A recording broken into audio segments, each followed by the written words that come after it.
Hoy le decimos adiós al 2022, año en el que el proyecto de la mina del fútbol vio la luz. Poco a poco hemos ido creciendo y expandiéndonos. Y en este día tan especial nuestro mayor deseo no es otro que el de seguir haciendo. Por eso os traemos una última dosis futbolística antes de darle la bienvenida al 2023. ¿Y cómo lo hacemos? Pues en forma de nueva sección, Charrando la Mina, en la que jugadores y entrenadores de todo el planeta compartirán sus conocimientos y vivencias con nosotros. ¿Y dónde? Pues en el mejor lugar posible, en nuestra mina, en la guarida en la que la pureza del fútbol sigue viva. Ah, y si os preguntáis quién es el fenómeno que menea tan bien la canica en el vídeo, pues es nuestro primer invitado. Se llama José Pedrosa Galán, o como yo le llamo, el Willy Fogg de la pelota. Este mediocentro creativo ha jugado nada más y nada menos que en 14 países. Es licenciado en psicología y además comparte raíces con nosotros. ¿Te quedas a ver la charla que mantuvimos hace un par de semanas? En ella hablamos de fútbol, de psicología, de educación y sobre todo de la vida.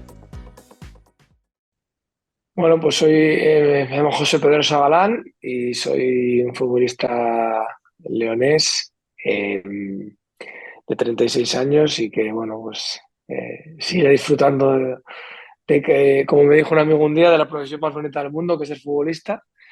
O también, como digo yo, en vez de sobreviviendo, soy un superviviente del fútbol, ¿no? Porque he tenido que pasar muchas cosas, muchas lesiones, muchos obstáculos pero bueno, ya te digo, privilegiado de poder dedicarme a lo que me gusta, a lo que más me gusta, que es jugar a fútbol.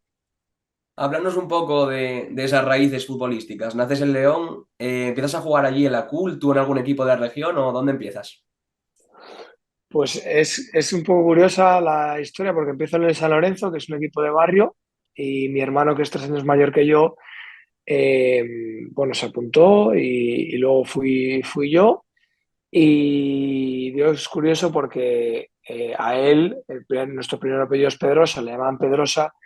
Y yo en el equipo había otro José, entonces Pedrosa es mi hermano, entonces empezaron a indagar y dije, ostras, pues había un Galán que jugó en el Oviedo, llegó a la selección española, tú a partir de ahora tú vas a ser Galán. Y creo que es curioso porque todavía a día de hoy a veces mis amigos o gente, no, vamos a con Pedrosa y con Galán, y somos, es con mi hermano y conmigo, ¿no? Y mucha gente, sobre todo en mi ciudad, allí en León, no sabe casi ni cómo me llamo, es Galán.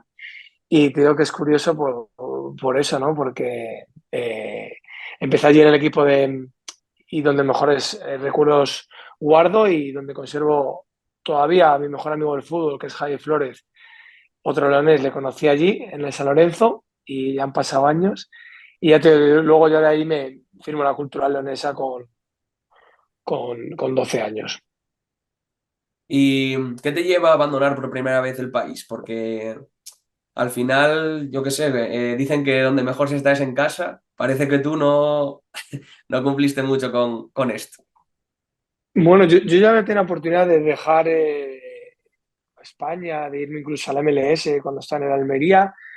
Pero yo es verdad que mi objetivo, mi sueño de siempre ha sido jugar en primera división y lo tenía relativamente cerca, estaba en el Almería, que estaba en primera, y yo era capitán del filial, ya Emery me subió en medio del primer equipo, luego con Hugo Sánchez fue cuando hice la pretemporada con el primer equipo, me rompo la rodilla y ahí es cuando un poco mis pensamientos empiezan bueno, pues quizás a irme fuera al ver que firmo en la Cultural en segunda B y ya digamos ese sueño de jugar en primera está bastante lejano, al menos por la vía rápida, pues entonces digo, bueno, pues puede estar bien eso de jugar en el extranjero. Y lo decido, ya te digo, fue todo a raíz de romperme el cruzado y de no seguir en la Almería. Entonces ahí digamos que me replanteé mis objetivos. ¿Cuál es el primer país al que vas a jugar? Cuéntanos un poco esa experiencia, tanto a nivel personal como futbolístico. El primer país fue Tailandia y sí que tenía alguna oferta para irme a un equipo de Europa, incluso de África. Recuerdo una oferta del Congo, un equipo que jugaba Champions de África. Limpompo se llama el equipo. Y bueno, pues al final decirme a Tailandia porque había estado ya de vacaciones allí, uno de mis mejores amigos había vivido allí, había conocido el país y me había quedado enamorado.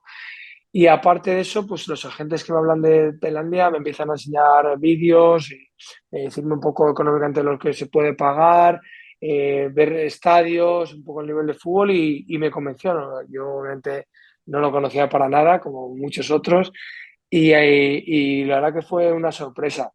Pero tengo que decirte que también la adaptación fue siempre digo que el año más difícil fue ese, porque de pasar a estar acostumbrado al fútbol de España, a todo digamos, muy profesional o muy de lo que estamos nosotros acostumbrados a irme a Tailandia, el cambio fue mayúsculo y me costó bastante darme cuenta que es más fácil que uno se adapte a obviamente una liga que pensar que la liga o el club o los entrenadores iban a cambiar el pensamiento de adaptarse a lo que era el fútbol que yo había conocido en España y eso me costó asimilar.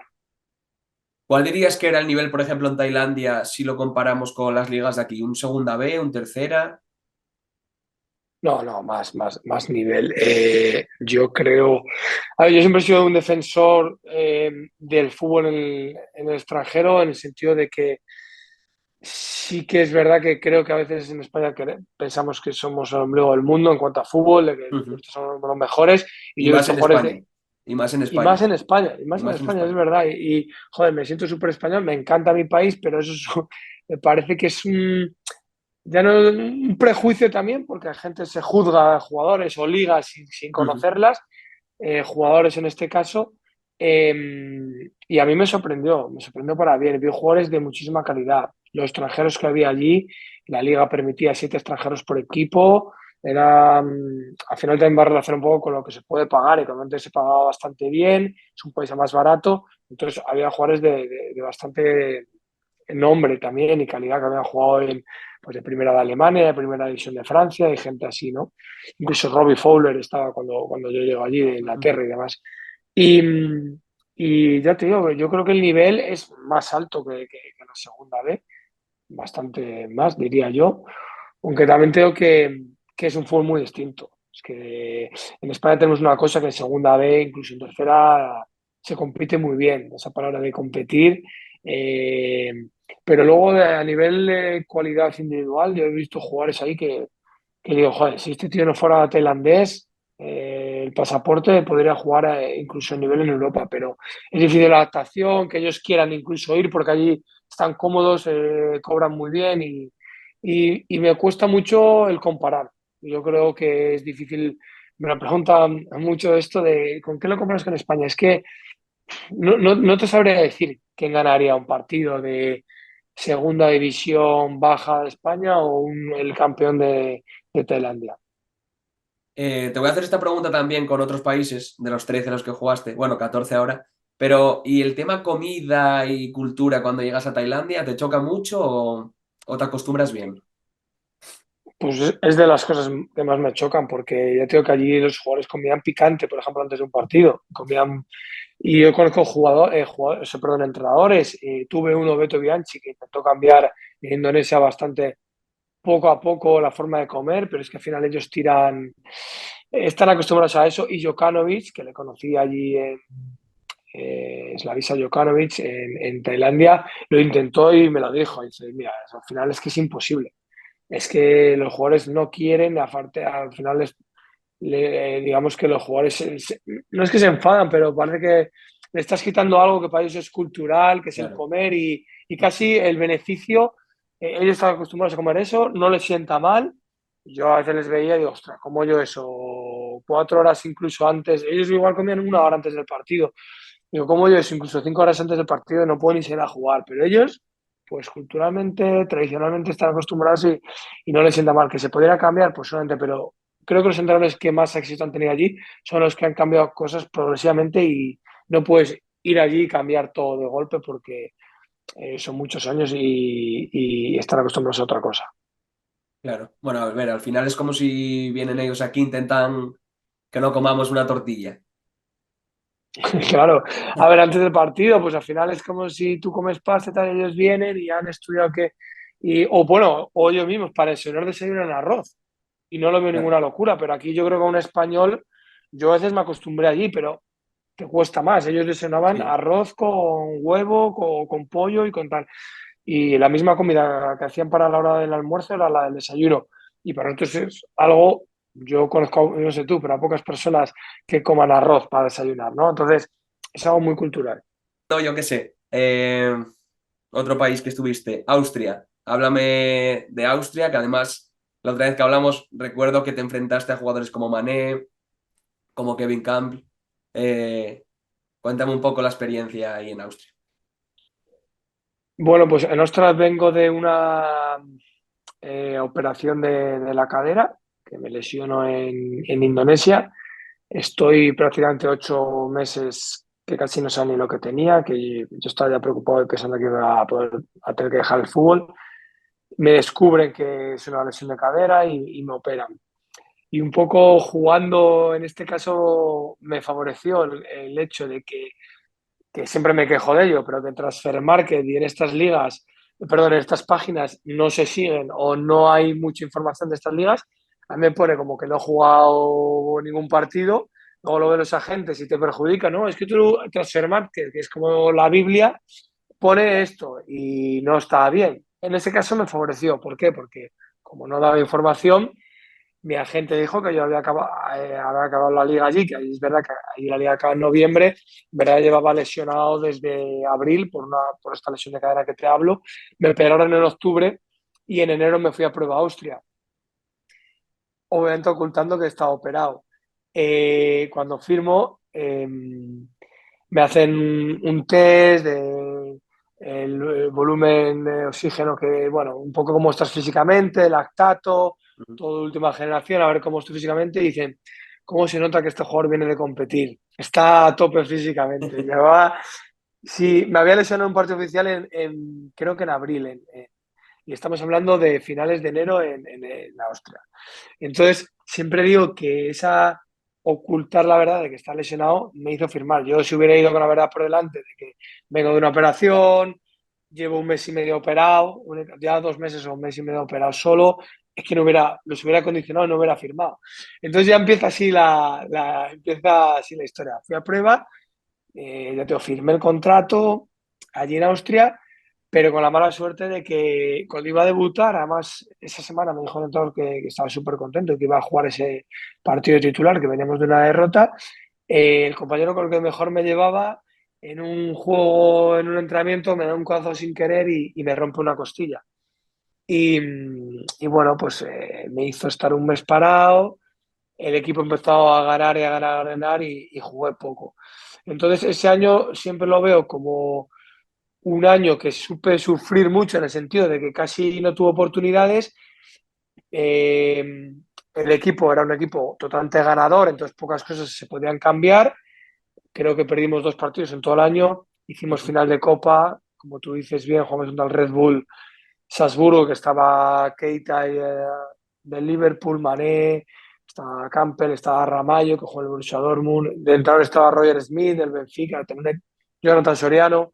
No lo entiendo qué pasa, nos ganaron 3-1 la final, pero hicimos la mejor clasificación de la historia del club. Nos clasificamos para Europa League y fue muy bonito en tema colectivo, pero en tema individual pues no me tocó jugar mucho y creo que me quedo con él porque cuando acabó el año me venían compañeros y me dijeron que había sido un ejemplo pues de que no me había dado- que quizás no había sido justo entrar conmigo, no me había dado muchas oportunidades, pero que yo nunca había bajado los brazos, que siempre había entrenado como el que más, que había mostrado un nivel que nunca psicológicamente digamos, me había ido, me había digamos estado o dado el bajón de decir es que no voy a jugar, da igual lo que haga, y me quedo con eso. A veces no te quedas con eso, ya tío, hay temporadas que igual he jugado todo y tal, y me quedo con eso que los propios compañeros y gente, incluso probar físico además, digamos que alabaron un poco mi forma de actuar con el club, y a veces esa medalla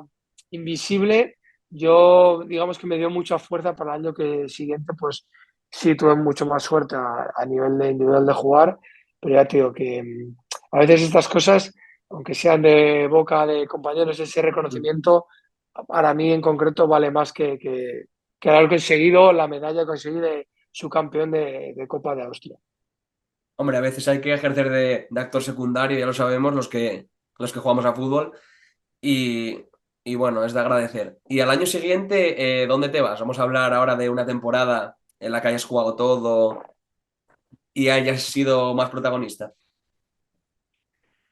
Bueno, ahí creo que fui a Jordania y bueno, Jordania, pues otro, un poco más de lo mismo, ¿no? En el sentido de que sí que ahí jugué todo.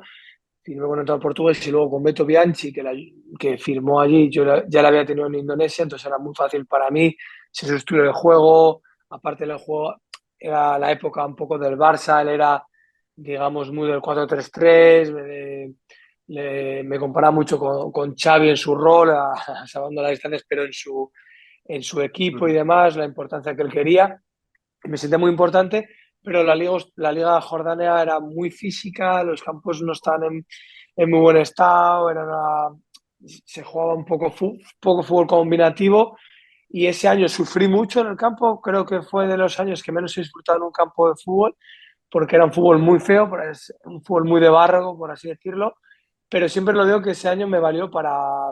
Él decidió cambiarme de posición, yo siempre he jugado más de número 10, de número 8, de interior, y decidió ponerme de número 6 porque dijo que si no el balón no llegaba, pues bueno, para ayudar en la salida de balón, de ponerme de pivote y lo que es el fútbol, porque ese año me valió para mejorar mucho mi faceta defensiva, que yo siempre igual se me achacaba que no defendía mucho, y mejoré mucho en esa faceta en ese año, y luego aparte para jugar el pivote defensivo, que luego en Rumanía firmé ahí, en esa posición, en Hong Kong también, y finalmente en Canadá 3 años jugué siempre de pivote defensivo. Entonces, gracias a ese descubrimiento de Beto Bianchi y también de tener que adaptarme a ese otro tipo de fútbol que tuvo que ser en Jordania. Entonces, de todo también cariño, ya te digo que siempre es bueno, me gusta de una parte que puede ser negativo, joder, aquí no se juega en fútbol combinativo que a mí me viene Ujú. mal, de posesión, de tal, pues me vino bien porque pude mejorar otros aspectos de mi juego.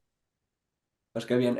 Hablabas un poco de cuando estaba de moda el Barça. ¿Crees que hizo mucho daño ese estilo y que, sobre todo en España, estamos pagándolo todavía porque queremos jugar como en esa época y es imposible porque no tenemos ni los jugadores ni...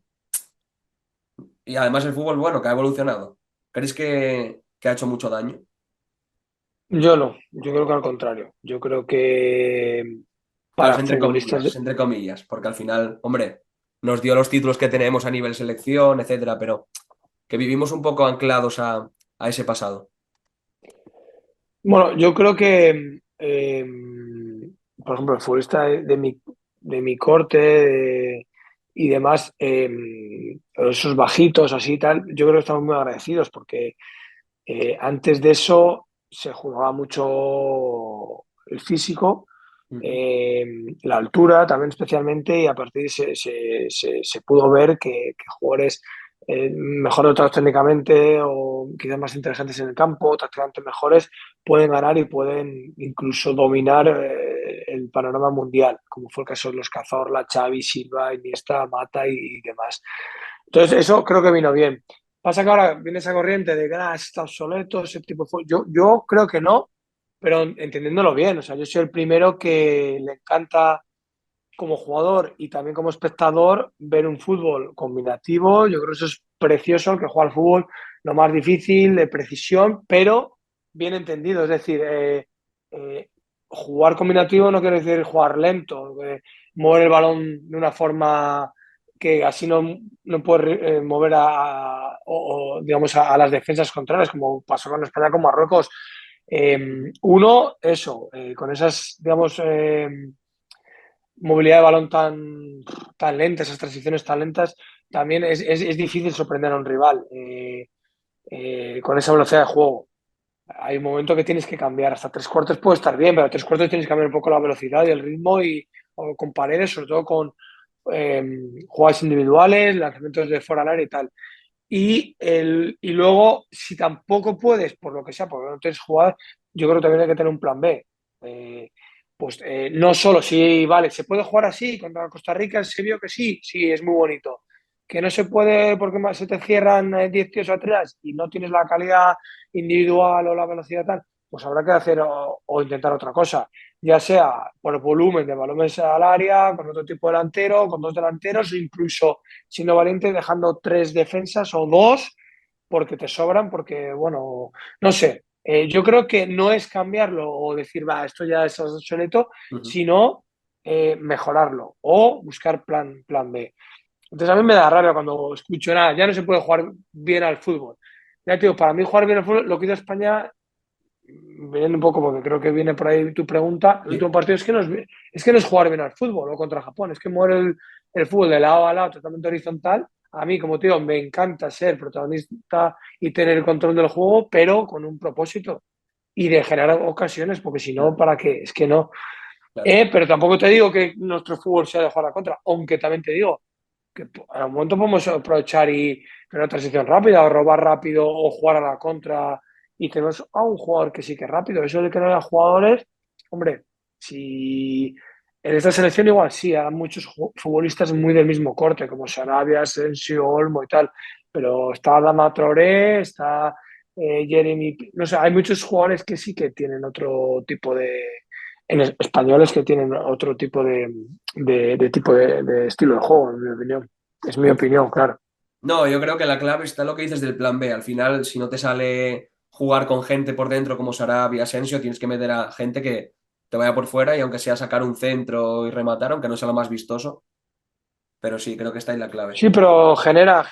Yo tuve un entrenador en Canadá que decía que al final es volumen, es volumen. Al final el volumen crea, crea peligro y crea pues que al final igual se te abran más espacios por dentro o crea que quizás es en un centro, en Mm. un rebote, tal, pero ya estás en zona peligrosa que ahí sí que se puede disparar o te cae una segunda jugada o de ahí siempre se entra en pánico en el área al defender y al final el volumen genera eso. Y se vio también en los últimos minutos contra de España, 4 balones que colgamos. Y ya te digo que yo soy el primero que me gusta, incluso cuando entreno también a chavales, hacer un buen tipo de fútbol, pero me gusta combinar o saber también qué tipo de jugadores tengo para jugar un tipo de fútbol u otro.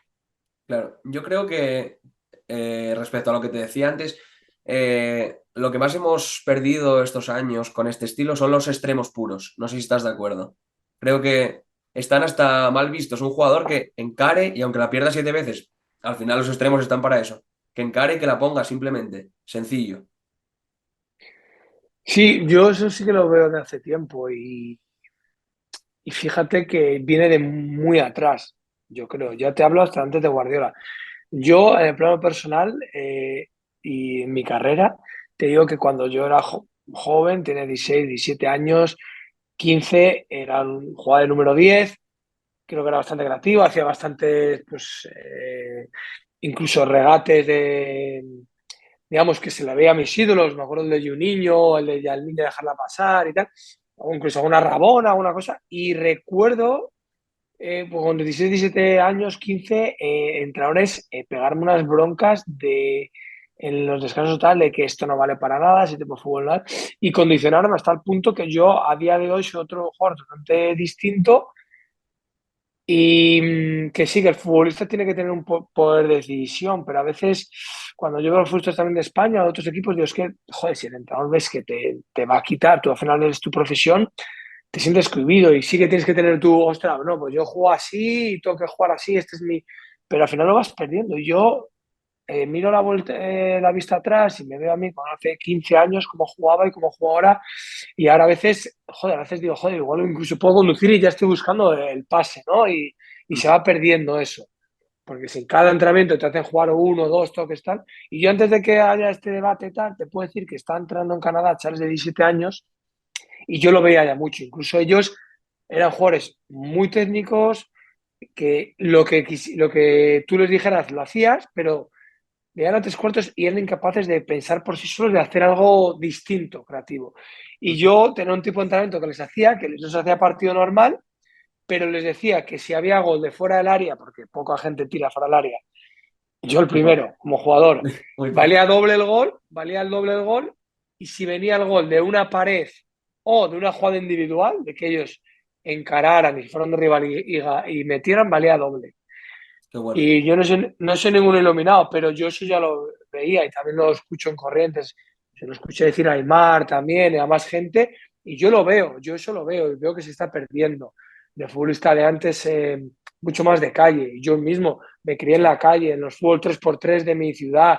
Yo entrenaba 2 horas, o la gente de mi generación, pero aparte del fin de semana, aunque jugaba en mi equipo, iba a jugar a una pachanga en la calle, o jugaba en la calle, hacía regat y me llamaban chupón. Y eso ahora la gente va a entrenar sus 2 horitas a las academias de fútbol, a tal, pero no se juega a la calle. Yo veo los mismos campitos de ahí artificial que veo por León, que antes estaban llenos y que tienes Vacío. que hacer una cola para jugar. Me acuerdo, si perdías un partido, tienes que estar casi una hora en la calle, o sea, esperando porque era el rey de la pista, y ahora es que no hay nadie. Como ves, como mucho igual un niño con su padre, con un balón. Sí. Y eso te da pena y eso hay que recuperarlo. Para mí, hay que recuperarlo si queremos que haya. Me he visto, creo que el 95% de los partidos del Mundial, pero he hecho en falta ya no solo en España, en muchísimos clubes. Ves, al final, los equipos sudamericanos son los que todavía tienen ese. Ya sea Ecuador, Argentina, Brasil, pero muchos de ellos también están formándose en Europa y digamos que casi ves a todas las selecciones y están cortadas por el mismo patrón. Sí, está todo muy automatizado, perdón. Y lo que decías, sí, yo creo que al final va un poco unido a la evolución de la sociedad, que estamos más tiempo en casa y los niños también, y al final estamos perdiendo la esencia del deporte, que es al final eso, jugar en el parque y que es donde aprendes. Es el parque y después, pues, ya lo que te enseñé el entrenador. Pero bueno, ya que hablamos del Mundial, vamos a repasar tu experiencia en Qatar también. ¿Qué me podrías decir de este país con tanta controversia? Sí, bueno, a ver, yo a título personal te puedo decir que es de los países donde más cómodo me he encontrado, donde más a gusto he estado, donde mi familia ha ido a verme y les encantó, donde hay un gran número de españoles trabajando allí, ya sea en el ámbito de deporte, también de los ingenieros, arquitectos y demás, y todo el mundo con el que hablo, la mayoría está muy a gusto allí. Se vive bien, es seguro, buena calidad de vida. Yo a nivel de campos e instalaciones, ningún país que he estado como ese, campos de entrenamiento todos muy cuidados, a nivel de tecnología, de todo lo que quiero, si te lesionabas y tal, gimnasios, todo muy bien. Eh, y luego ya entra el tema de controversia mundial, bueno, desde derechos de la mujer hasta eh, tema de profesionales trabajando allí, de obreros y demás. Yo te puedo decir que yo eso no lo he vivido, entonces no te puedo hablar. Eh, sí que he vivido que es un país, yo que juego en Jordania o Saudi Arabia, más abierto con el extranjero que estos, precisamente. O sea, muy occidental, está lleno de expatriados, de extranjeros. Yo creo que los cataríes son el 10% y no hay ningún problema en cuanto a vestimenta, en cuanto a nada, en cuanto a eso. El otro no lo viví. Sí que te tengo que decir que a veces me han llamado, incluso de prensa, directamente para, ¿puedes hablar mal de Qatar? O esto, o solo hablando de las cosas negativas. Y gente que no ha estado allí. ¿Que tiene cosas negativas Qatar? Pues seguramente, como muchos países. Que es, Ujú. pero el tema de los obreros de esta gente, yo lo único que te puedo decir que viví es que había chofers allí también, de Bangladesh, de Sri Lanka, de India. Yo tenía uno en mi equipo y yo le preguntaba, porque ya de aquella se hablaba un poco sobre los derechos humanos de estos trabajadores y tal. Y él me decía que ellos vivían muchos, o sea, juntos en casas porque querían ahorrar más para luego tener más dinero. O sea, es como si yo como estudiante me voy a una casa con 4 amigos en vez de vivir yo solo. Ujú. Entonces, que era un poco buscado, cuando me acuerdo que se hizo como una redata, veían que vivían en una misma casa 12 tíos. Y que ellos lo querían así porque querían ahorrar lo máximo posible para estar lo mínimo posible en el país 6 meses y luego se iba a casar. A título de la experiencia que yo tuve con este chofer. Ujú. Y luego, en el sentido de que me decía que él cobraba 5 veces más de lo que cobraba en su país, trabajando de esto.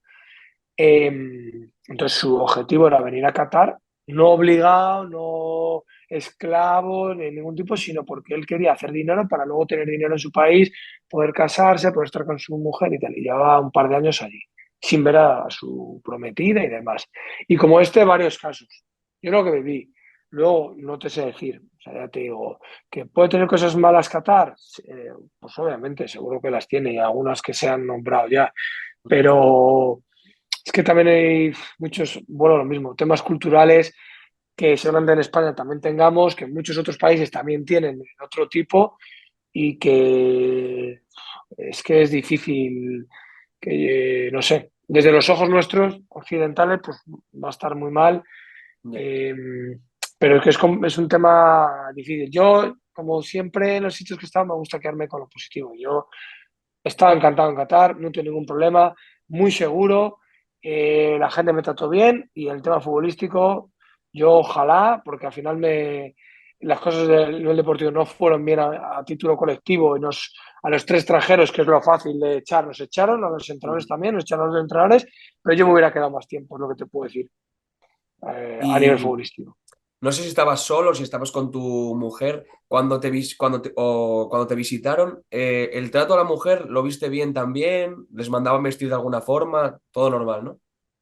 No, allí sí, allí totalmente normal, como si estás en Europa, ella puede vestir como quisiera, con los leggings, o sea, con lo que quisiera. No hay ni un Ujú. solo problema en Qatar. De hecho, es muy abierto. Distinto es en Saudi Arabia, donde yo vivía, y es lo mismo. Yo vivía en Jail, que es una ciudad eh, entre las montañas, poco acostumbrada a los extranjeros. Tú te vas a Jeddah y está mucho más abierta. Yo donde estaba, sí que mi mujer ahí tenía que ir con todo tapada de negro. Bueno, tenía que ir. Ella fue así porque todos iban así. Claro, Y bueno, por no siendo un arriesgar. poco que igual ella pudiera ir ido normal y no hubiera pasado nada, pero nos Ya. recomendaron ir así en mi club y demás, y ella Ujú. fue y no pasó nada. Pero sí que, ya tengo que, en Qatar totalmente abierto y vestida como si está en Madrid. Hablando de seguridad, que dices que Qatar era muy seguro, ¿qué país te hizo sentir menos seguro? ¿En cuál dijiste, uff, ojo que aquí me la pueden liar en cualquier momento? Pues mira, te voy a decir una cosa que a la gente le sorprenderá para que veas que a veces prejuzgamos a algunos países, porque yo si te hablo de Canadá, todo el mundo me Seguridad diría total. Seguridad inseguridad, total. qué suerte, que estás en Canadá, qué Ujú. bien. Hablas de Saudi Arabia y ya te miran como estás loco, estás en Jordania, ostras, pero allí el ISIS, tal. Pues mira, sentí más inseguridad en Canadá que en Jordania, por ponerte un ejemplo. Y en Jordania era la época un poco de lo del ISIS, un poco tal, que era un poco quizás más inseguro las fronteras, estaba Siria como Ujú. frontera y demás.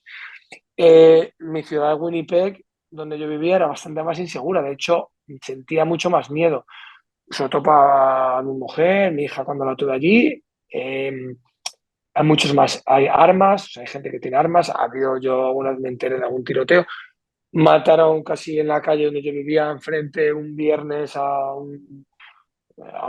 un disparo a un chico, o sea, en la salida de un pub, y era en Canadá. Entonces, por eso me Ya. gusta dar ese mensaje un poco, porque, joder, yo a ti, bueno, a mí, todo el mundo que me pregunta eso, cuando le estás en Canadá, ¡wow, qué gozada! Y si no le dices otro país, y ya te digo, es que no es porque quiera yo decir aquí nada, pero de verdad que la inseguridad es mayor en Canadá, donde yo vivía en Winnipeg, que en Saudi Arabia, por ejemplo. Ahora estás en Gibraltar. ¿Cómo es Gibraltar? Porque al final es un poco desconocido. A ver, la gente va de visita y tal, pero ¿cómo es vivir ahí? Porque yo creo que hay un poco mezcla de culturas y nada, bueno, saber un poco cómo es el estilo de vida ahí. Tengo que decir que los llanitos, como se les llama, lo más curioso, lo que más me llama la atención es el idioma, porque ya sea en WhatsApp, que en WhatsApp te ríes porque te vuelvo a decir Quillo, Watch, o sea, te mezclan los dos idiomas de una manera y lo escriben en español como suena, pero sin o sea, con unas faltas de ortografía tremendas, pero es curioso también cómo hablan, cómo mezclan. Hay una palabra que me hace mucha gracia, cuando haces trampas o tal, te dice que eres un chitero. Es como mezclan el cheat de engañar de inglés con el Claro. español menudo chitero eres, pájaro, no sé qué era. Y es muy gracioso. La verdad que como mezcla, como dices tú, tienen una parte muy británica, hablan todos muy bien en inglés, además. Eh, de hecho, nuestro entrenador es inglés y habla en inglés. Y luego tiene esa parte también española, de picaresca, de tal, de andaluza. Eh, es una mezcla ahí muy, muy curiosa, los llanitos que tenemos en el equipo. Y luego en el equipo es curioso también porque nuestro entrenador es inglés, muchos jugadores son ingleses, algunos llanitos y muchos también españoles, entonces tenemos que estar traduciendo. Hay una mezcla de idiomas, tenemos a un jugador de Ghana, de Canadá, de Brasil, es un poco curioso. ¿Tenéis jugadores que van con la selección de Gibraltar? Sí, sí, tenemos varios. ¿Y qué opinas de la selección? ¿Le ves nivel para ir creciendo poco a poco? ¿Crees que estará siempre un pelín estancada por lo pequeño que es el territorio? ¿Cómo lo ves? Bueno, para mí tienen más nivel de lo que, o sea, si tú piensas en el territorio y piensas la población que tiene Gibraltar, Claro. es que no da para jugadores y hay. O sea, es que, por ejemplo, hasta para la liga, que tenemos en primera 12 equipos, creo que en segunda hay 10, no sé. O sea, fenomenal, si tú cuentas la cantidad de jugadores y los habitantes que tienen, demasiado buen nivel hay para lo poco que tienen. Mira, vienen de un parón de selecciones que jugaron contra Andorra y le ganaron al Liechtenstein, creo que empataron hace poco contra Bulgaria en casa, la sub-21 le gana a Bulgaria, me parece, o empataron. Eh, yo creo que está creciendo, hay jugadores de buen nivel. Pues vamos a hablar, tú eres licenciado en psicología, vamos a hablar un poco del aspecto psicológico en el fútbol. Por ejemplo, vamos a poner un ejemplo. Otro día España, los penaltis. ¿Qué me puedes decir del aspecto psicológico en las tandas de penaltis? A ver, yo no soy ningún gurú, ningún iluminado, pero dije, España La mirada le ya per- se veía la mirada, ¿eh? se veía, digo, es que nos perjudica, pero por un tema de presión al final. Es que Ujú. incluso yo, mira, yo quería que nos tocara Croacia. Y joder, Croacia es una pedazo de selección y demás, pero contra Marruecos íbamos a ser favoritos totalmente. Porque nunca Marruecos ha pasado octavos y Croacia, bueno, te quita un poco de presión porque al final, sobre el papel, ellos eran los actuales, los vigentes subcampeones, ¿no? Del Ujú. mundo. Entonces, eso por ahí. Eh, Marruecos, al margen del tema de, bueno, de ser derbi bueno, de ser vecinos nuestros y demás, ellos siempre han sido el vecino en cuanto a fútbol, pues inferior, ¿no? De que nosotros somos una selección mayor, digamos que hasta jugadores que no pueden jugar con la selección, como Azdo, tal, deciden ir allí o Munir, Ujú. tal, porque con España no puede. Entonces, y Marruecos, todo el país está detrás de ellos, ya para ellos es suficiente el pasar de ronda, no te digo ya de pasar, si fuera a pasar de octavos, bueno, ahora ya pasar de cuartos, pero que para Sí, Marruecos sí. ya habían triunfado, o sea, ya era un triunfo. Entonces, eso psicológicamente ya te quita mucha presión. O sea, todo lo que hiciera Marruecos contra Ujú. España Iba a estar bien. ya se ven como héroes. Eso ya quita mucho. Sin embargo, España ya va a ser un fracaso. Si te vas en octavos, encima no es, si te vas contra Portugal, contra Brasil o incluso contra Francia, contra Croacia, vale, pero contra Marruecos es ya un fracaso. Y ya no te digo, en la tanda de penaltis, que tú tienes tiempo para pensar y decir, ostras, que si lo fallo ya revives cosas pasadas de tantas de penaltis, que si lo fallo me van a criticar la prensa, ya lo ves cerca, ostras, que estamos al borde de la eliminación, porque cuando te quedan 90 minutos o te queda la prórroga vas pensando, vas tal, o vas jugando y estás concentrado en el partido, pero cuando ya estás tú solo con tus pensamientos es difícil abstraerse de eso. Y yo ya te digo, yo dije, es que no se eliminan. Y encima, pues empiezas fallando, penalti, pues ya digamos que psicológicamente eso hizo mucho daño. Y yo, cuando dicen, no, los penaltis son una lotería, yo creo que es, no, para nada creo que sea una lotería. Creo que se basa mucho en estados de ánimos y más que en estado de ánimo, también de presión, de las presiones, de cómo quitarse esa presión. Por eso también creo que es muy importante el trabajo psicológico, que cada vez está más en auge en los futbolistas, en los deportistas y tal. Y bueno, ya te digo que yo lo vi y dije, es que Marruecos tiene todas las de ganar si llegamos a los penaltis. Y por desgracia, pues en ese caso no me equivoqué, que me equivoco mucho luego, con muchas, Como dije que todos, como Canadá todos. pasaba de error, de tal, de grupo y demás, porque les ha visto jugar mucho y creo que tengo mucho selección y muchos sitios, y ojalá no tengo ni idea porque todas las predicciones que hago me equivoco, pero en esta, por desgracia, no me equivoqué. Y hablabas como de rememorar viejos fantasmas cuando llegábamos a los penaltis. Eh, ¿Puede un futbolista sufrir un trauma por algún episodio pasado y no y estancarse ahí cada vez que tenga que a lo mejor tirar un penalti o algo? ¿Te ha pasado algo similar con alguna situación? Sí, hombre, yo creo que es la confianza de tú saber que has fallado o recientemente has fallado. Eso te genera dudas siempre. El fantasma esté bien, ostras, sí, si lo fallo otra vez y Ujú, demás. Eh, yo creo que sí. La verdad que yo tengo suerte para eso porque además tiro penaltis y el partido oficial nunca ha fallado un penalti. Eh, pero la forma de tirarlo, hablando yo con mi hermano, pregunta, la forma de tirarlo, por ejemplo, de Carlos Soler, ujú. que yo los tiro así, creo que para eso tienes que estar con muchísima confianza en tirarlo así, 100%, porque al final tienes que tener la tranquilidad y la confianza suficiente para que tienes que aguantar el portero y tirar. Al mínimo atisbo de duda, de ostras, y si se queda, es que nos está jugando mucho y tal, yo al menos prefiero no tirarlo así, prefiero tirarlo ya a elegir un lado, lo que sea, porque ya te digo, cuando estás pleno de confianza dices, lo tiro así aguantando al portero, pero a mí al menos, ¿eh? Pero si tienes cualquier tipo de duda, como lo tiró Neymar, por ejemplo, también es que tienes que tener la confianza plena para tenerlo. Entonces, a veces también depende, ¿no? Pues como tu tipo de juego, si tú te ves también en un campo de juego, para mí, si no estás con confianza, pues, oye, hoy me veo que no me son las cosas, que no tengo buenas sensaciones, procuro jugar más fácil hasta que recupero confianza, hago mi trabajo, me siento más desapercibido, pero cuando no tienes confianza, pues, o esa confianza plena, igual no puedes. El error para mí es intentar hacer más de lo que tienes que hacer cuando no tienes esa confianza.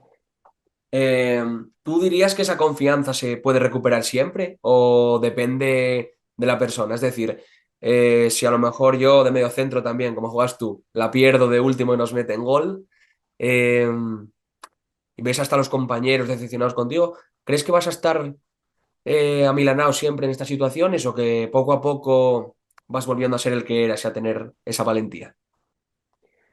No, no, a ver, se puede. Para empezar, yo más de joven era también de si fallaba el primer pase Ibas. o fallaba tal, me costaba y eso con el tiempo lo mejoré muchísimo, cada vez más, con la experiencia, con el trabajo psicológico que he trabajado con psicólogo deportivo y bueno, ahora por ejemplo que yo hice psicología deportiva y mi mentor José Carrascosa intentó pedirle mucha información sobre eso, cómo trabaja, él está trabajando ahora en el T de Bilbao y tiene muchísima experiencia, para mí es un referente, me ha explicado o me enseña muchas cosas y obviamente se puede trabajar y él lo trabaja con jugadores y se puede mejorar 100%. De hecho, ya tengo que yo, no es que yo lo escuche o esto lo ha mejorado con este, es que yo lo he vivido y lo he mejorado muchísimo. Entonces, al final, ya te digo, se trata de confiar en el trabajo psicológico de los psicólogos y se mejora 100% con técnicas y dependiendo tu forma de ser también. Es que es Claro, distinto si trabajo contigo, igual tú tienes una personalidad que, ya te digo, que si pierdes los balones y te digo, venga, espabila de una vez tal, ostras, pues ahora te pica y eso te hace espabilarte tal, o al contrario, te toca dar apoyo, te toca dar más confianza tal, y claro. eso con los compañeros. A mí me pasa, igual hay gente que si tú ves que el entrenador te chilla o te no confía en ti, pues eso te hace bajar la confianza. Y yo en ese sentido creo que digo, ostras, sí, pues este cabrón se va a enterar. Pues yo ahora voy a mí me hace que el entrenador dude de mí. A veces me ha hecho en mi carrera y decir, ostras, pues rendir incluso mejor, es decir, porque te quiero demostrar. Si me hago igual como tienes tanta confianza con uno, pues me hace relajarme. Mi tipo de personalidad de jugadores, pues que lo que te digo, al contrario, necesitan confianza plena del entrenador, que Claro. siempre te da buenas palabras, dependiendo también como tu perfil de persona, que soy psicólogo también, Ujú. trabajando con él te lo dice y demás, pues se puede trabajar de una forma u otra. Siempre la forma de trabajarlo. ¿Crees que los entrenadores, sobre todo antes, se equivocaban entonces? Porque muchas veces a lo mejor te dejaban mal delante de todos los compañeros si cometías un fallo. ¿Crees entonces que el trato tiene que ser más individualizado, ¿no? Tanto por parte del entrenador como del psicólogo, si lo hay. Sí, yo creo mucho, por ejemplo, el trabajo de psicólogo, yo creo mucho en el trabajo individualizado, no creo en las terapias grupales y eso porque yo las he tenido, he tenido psicólogos también y sé cómo el futbolista muchas veces se las toma. No es lo mismo que trabajar contigo individualmente, las cosas que de verdad te preocupan, se toma todo mucho más en serio, mucho más, te puedes abrir mucho más y demás. Yo cuando te hablaba de estas vivencias que he tenido y gente que quiero muchísimo y que a mí me querían como jugador y me han enseñado muchísimo, pero así viéndolo en retrospectiva, creo que sí que ese tipo de quitarte las alas, sobre todo cuando eres tan joven, no es fútbol profesional, 14 15 años, no dejarte hacer un regate porque has inventado hacer una rabona, o sea, siempre y cuando se haga en zonas del campo, tal, creo que no es para chillarte de esa manera, que eran otros tiempos, hacía distinto. Claro. Yo creo más, pero no porque, ostras, no hay que echar a un niño, sino porque creo que se puede sacar más beneficio si normalmente se hace más individualizado. Pero también tengo que a nivel profesional, también creo que, por ejemplo, un vídeo, si tú, por ejemplo, has tenido mala actitud en un partido, no has corrido, no has hecho las cosas bien, a veces el vídeo delante de todos, con respeto, diciendo, mira, es que esto, tú crees que tal, pero has hecho esto, Claro. esto y esto. Yo he hecho muchísimo vídeo, me han señalado y he señalado compañeros y se pasa mal, pero es que a veces te hace decir, ostras, voy a correr porque si no me van a señalar en el vídeo el lunes. Entonces también es, a veces también eso, si se dice con respeto y con tal educación, hostia, hay muchas cosas que está bien y está bien que se haga con naturalidad. Oye, mira, tú consideras, es que a veces el propio jugador te dice, pues sí, mira, aquí lo veo en el vídeo y he fallado yo. Ostras, aquí debería haber corrido, es que tienes 10 metros que esto, y eso enseñarlo, creo que hace también que a veces digas, hasta en el campo se puede pensar en el partido, hostia, voy a correr, que es que luego me van a señalar delante de todos en el vídeo y nadie quiere ser señalado o avergonzado delante de todos. No porque te haga con malas maneras he intentado ponerte en evidencia, ya Ujú. te digo, pero incluso que te lo digo con respeto y con cariño y tal, pero a ti no te gusta que te digan las cosas malas, te gusta al revés, que te alaben las cosas positivas. Entonces, es una parte que considero que, como dices tú, que es individual, pero yo también que he sido, ya estoy empezando a entrenar o a entrenar a chavales, me gusta señalar algunas cosas delante del grupo para que vea, y da igual que sea uno u otro, ¿no? De señalarlo, de que no hay diferencias, pero si hacen alguna cosa mal o se puede hacer mejor, corregirla estando delante del grupo para dar el mensaje global. A raíz de esto te quería preguntar, ¿has jugado con algún jugador que tuvieses que tenía un potencial enorme y que a lo mejor se ha visto lastrado por eso, porque solo quiere ver las cosas buenas que hace y no aceptaba ni las charlas del entrenador ni del psicólogo, que eso se haya estancado por este aspecto? La mayoría, o sea, quiero decir, yo juego con jugadores muy talentosos, muy buenos técnicamente, pero que no han llegado porque o no han sido consistentes o no han tenido una carrera, pues porque creo que psicológicamente es que lo achaco todo, para mí, no solo porque lo he estudiado o barro para casa, sino porque Ujú. creo que el deportista, 70% 80% incluso, el otro día vino aquí Nicolás Almagro a una conferencia aquí de tenis y le hice esta pregunta, me dijo, no, el 80 no, el 90. Y es que estos los deportistas sienten que la mente es todo, ¿no? Entonces, yo he visto futbolistas pues que a la mínima percance, lesión, no confianza en el entrenador, que las cosas van mal, pico de rendimiento, pues baja los brazos, se ha ido mal. Y yo, en el título personal mío, si me pongo una medalla y por qué tengo 36 años y sigo jugando, presente por lo contrario, porque he tenido muchos obstáculos, me han dicho muchas veces que no, he fracasado en muchos sitios, he tenido picos malos, pero ahí no me he rendido. He dicho, como también sé que mis picos buenos van a pasar, los picos malos digo, vale, esto ya lo he pasado, estoy en un momento malo de juego, por ejemplo, que puede pasar también, pero es que va a pasar, es que ya lo he sobrepasado una, dos y 15 veces. Y ya era el momento que tenga más confianza y esté mejor. ¿Cómo se supera? Pues trabajando bien, trabajando más que nunca, comiendo mejor que nunca, entrando el intento invisible más que nunca.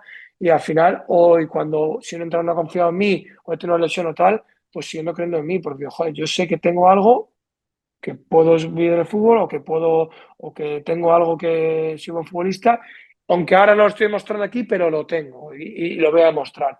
Y a la larga te da la razón el tiempo si tú sigues creyendo en ti. O sea, que al final todo se basa en creer en ti, no que crean otros, sino tú creer y también te digo, no solo creer, tener la pasión por el deporte, porque por mucho que quieres vivir del fútbol, yo tengo compañeros que no amaban el fútbol, o sea, querían lo que envuelve el fútbol o lo que el tema económico o el tema de redes sociales o el tema de marketing, de marcas, de tal, pero que en verdad jugar al fútbol no les gustaba ni verlo, ni jugarlo y tal. Y al final pues se han retirado muy jóvenes. Y yo tengo un amigo que me dijo una frase, uno es compañero, que me dice, joder, ojalá amara yo el fútbol como tú lo amas. De hecho, él se ha retirado con 30 y me dice, joder, todavía sigue siendo muy pesado. Y digo, es que ahora mismo juego pues porque me gusta jugar. O sea, quizás de psicólogo, de entrenador, económicamente me iría mejor, pero yo a estas alturas juego por pasión a una profesión que es lo que más me gusta hacer. Comentabas lo de ver partidos. El otro día, por ejemplo, hay varios casos, pero Rafinha, el del Barça, decía que él no veía nunca fútbol. ¿Cuánto crees de importante que es esto, ver partidos en tus ratos libres? O si tienes mucho talento, da exactamente igual. A ver, a veces es verdad que yo incluso yo mismo me saturo de ver tanto fútbol. A veces digo, joder, Ujú. es que me veo los partidos diferidos, me veo los del Mundial. En la Champions lo mismo, si hay un partido que hay esa noche cuatro partidos, igual me veo tres esa noche. Me los grabo, me los veo. A veces digo, hostia, macho, es de más, ¿no? A veces ya estás saturado. Y eso creo que tampoco es bueno. A veces está bien desconectar, porque al final lo coges con ganas el entrenamiento y a veces igual no he visto nada de fútbol una semana y parece que te sales solo, ¿no? Fluyes. Pero yo muchos, sobre todo en nivel de fútbol base, se lo digo a muchos a los que entraban en Canadá de 17 años, 15 les digo, ¿a que tú ves fútbol? Y me decían, sí, yo veo mucho fútbol. ¿A que tú no? Solo ves los highlights, porque te das cuenta que leer mejor, al final lo aprendemos por repetición, por aprendizaje de lo que vemos y se aprende muchísimo jugando. Y yo a veces digo, joder, este futbolista, incluso a nivel profesional, digo, se nota que no ve fútbol de élite, porque, joder, estas decisiones, si tú lo ves fútbol bien concentrado, porque yo soy de los que piensan que para ver un partido de fútbol hay que verlo concentrado, si lo vemos 5 hablando, no me entero el fútbol, digo, yo tengo que Claro, verlo con un total, segundo total. y me concentro, tengo que verlo concentrado, con atención, si no, no me entero veo fútbol de fondo. Pero digo, es que se aprende, creo que realmente se aprende de verdad a tomar decisiones viendo mucho fútbol, porque al final es por repetición. Entonces sí que considero que es vital ver fútbol.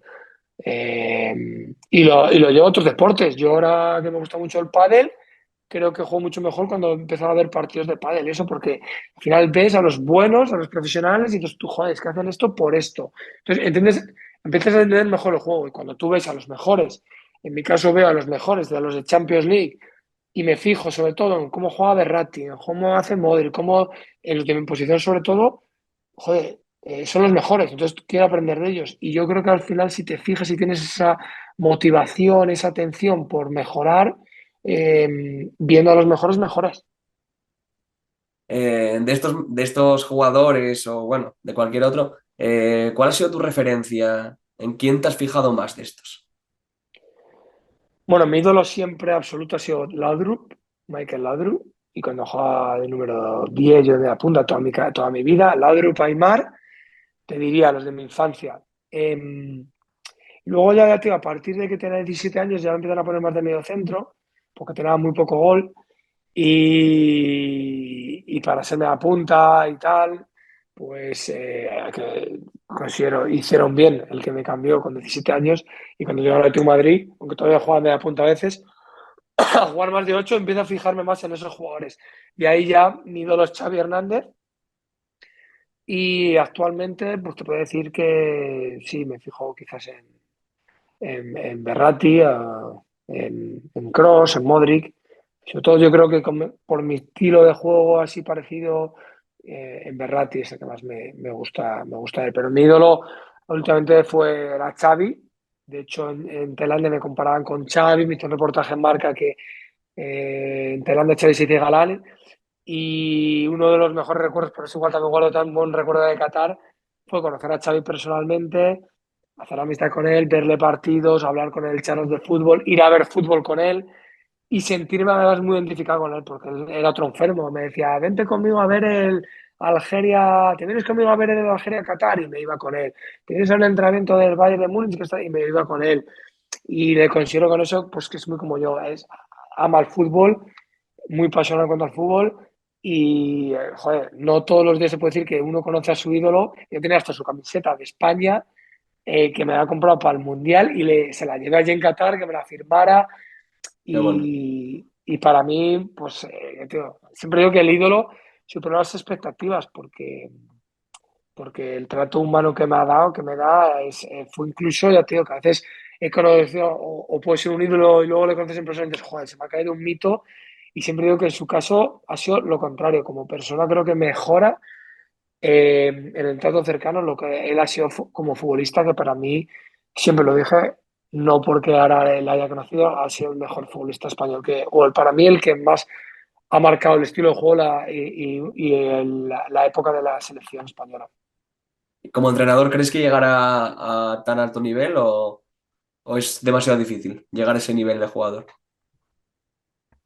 Para mí es que como jugador, es que para ser entrenador, aunque creo mucho que el entrenador es muy importante, también dependes mucho, yo creo, de los futbolistas Mm. y bueno, es complicado. Considero que es muy buen entrenador, pero es que para ser lo que fue como jugador, eh, ya te digo, para mí es el mejor jugador de la historia de España, entonces son palabras mayores. Vamos a hablar un poco de presente y futuro. Ahora ya estás cerca de casa por fin, bueno, al menos entre comillas. ¿Tienes pensado volver a marcharte al extranjero o ahora ya acercarte aún más a casa, a lo mejor jugar en España por fin? Bueno, no se puede decir nunca que, que ya no me voy a ir al extranjero a jugar, Ujú. pero sí que es verdad que te tengo que decir que, aunque muchos no me creían, el tema de que yo me movía mucho, decía, "Ay, pero si vas buscando algún récord, algún más países". Pues la verdad que no, era encontrar ese sitio perfecto, que estuviera a gusto en todos los sentidos. Y ahora, sobre todo, aunque he tenido ofertas para irme fuera, irme a Sudamérica, que nunca he jugado, y podría llamarme la atención irme a Colombia, irme a Panamá, a Bolivia, que me han surgido cosas, pero tengo dos hijas, eh, y ya mover la familia, mi mujer también está trabajando aquí y demás, es complicado. Entonces ya no es tan fácil. Y aparte que estoy a gusto aquí, me han tratado muy bien en Gibraltar, me siento, soy uno de los capitanes, hemos conseguido, he puesto otros objetivos. El objetivo del club era meterse en Europa por vez en la historia, lo conseguimos, meterse por primera vez en una final, nos metimos en final de Copa, mejor clasificación nuestra en el club, y el club va creciendo y tú pones esos retos con él, entonces me siento cómodo, estoy a gusto, y yo al final lo que quiero es estar en un sitio a estas alturas ya de mi carrera donde pueda disfrutar de los años del fútbol y donde me pueda sentir competitivo y sentir que soy válido. Entonces, estoy jugando prácticamente todo en mi club y me siento respaldado y querido por el entrenador y por el club. Entonces, no pido más. Ujú. Vamos a acabar esta charla como la empezamos. Como en casa en ningún sitio, ¿sí o no? Sí, Sí, ¿no? Después de como en todo casa, este sí. viaje, puedes decir que en España estás más cómodo que en cualquier lado, ¿no? Hay una parte de mí que es muy aventurera, que me encanta viajar, me gustan siempre los libros de historiadores, perdón, pues no sé, de exploradores, entonces siempre esa vena, yo creo que la ha unido un poco mi pasión de viajar a esos libros de exploradores lo que he leído de Shackleton, de Magallanes, de tal, eh, a mi vena futbolística, entonces lo he unido todo y ha sido muy bonito y me encanta. El hecho de seguir viajando siempre lo digo, es como adictivo, ver nuevas culturas, adaptarte, tener que ser de tu zona de confort, adaptarte a tipos distintos de fútbol. Al principio me costaba más adaptarme y ahora parece como que al momento me adapto rápido al otro sistema de fútbol, otra cultura y tal. Entonces eso me gusta, creo que te enriquece. Y me gusta descubrir cosas nuevas y países nuevos. Pero siempre digo que por muchos países donde he estado hasta ahora, que he estado en 13, no me sale aquí la vena española, pero es que eso es verdad, ninguno como España en el sentido de variedad, de climas, de gente, de cómo somos, cómo estamos todos en la calle, esa cultura del café, de la caña, de comer por ahí, la variedad cultural, gastronómica, en todos los sentidos. Me siento muy a gusto en casa. Es que como aquí el clima también, tenemos todo. Tenemos todo y no nos podemos quejar. Soy un privilegiado donde estoy viviendo también ahora, aunque soy muy del norte, me considero muy de León, pero también aquí en esta zona se ve muy bien y estoy descubriendo esta zona que nunca no la conocía. Entonces, y hay mil sitios de España que no conozco todavía y que me encantaría ahora, después de 11 años fuera, tener la oportunidad de ir descubriendo cómo estoy haciendo. Siempre que tengo un par de días libre, me voy a conocer alguna parte nueva de España y somos, es que hasta el mínimo pueblo de por aquí en la zona que nadie o que no conoces, tiene un Ujú. castillo, tiene algo medieval, tiene algo culturalmente que es una gozada. Además, después de venir de Canadá, que digamos que no, históricamente es como Estados Unidos y tal, no Claro, tienen, países o muy su historia nuevos. empezó hace 100 Ujú, años, es muy nuevo, y aquí, ujú. joder, es que tienes historia hasta en un pueblo aquí que nadie conoce y fíjate qué iglesia tiene aquí, qué castillo, qué fortaleza, y es precioso y tenemos unos privilegiados aquí en España que a veces creo que nos cueste verlo. Se nos olvida, sí. Y una región que lo tiene todo es Asturias también, así que mira, si antes de dejar el fútbol quieres jugar en algún equipo de Asturias, te estaremos Mi, siguiendo. mi padre es asturiano, mi padre es de Panes, entonces yo tengo mi sangre, mi abuela, mi abuelo son asturianos, entonces, joder, pues imagínate el cariño que yo tengo a Asturias, me gusta muchísimo, soy enamorado, de hecho fui hace poco con mi mujer allí, a Cudillero, a toda esa zona, la zona de Ujú. Llanes, de tal, y bueno, Gijón, Oviedo, todo, me encanta. Me encanta Asturias. Aparte, tengo una pelea aquí con los del sur ahora, pues les digo que como en Asturias, Galicia, País Vasco, Castellano no se come. Y en Asturias especialmente hay muchos platos que para mí son de mis preferidos. Entre ellos el cachopo, la fabada y tal. Entonces, le tengo mucho cariño por muchas razones a Asturias. Pues nada, esperamos verte pronto por la tierrina, como nosotros la llamamos, y nada, muchas gracias por bajar a la mina y hablar de lo que más nos gusta. A ti, Luis, un placer.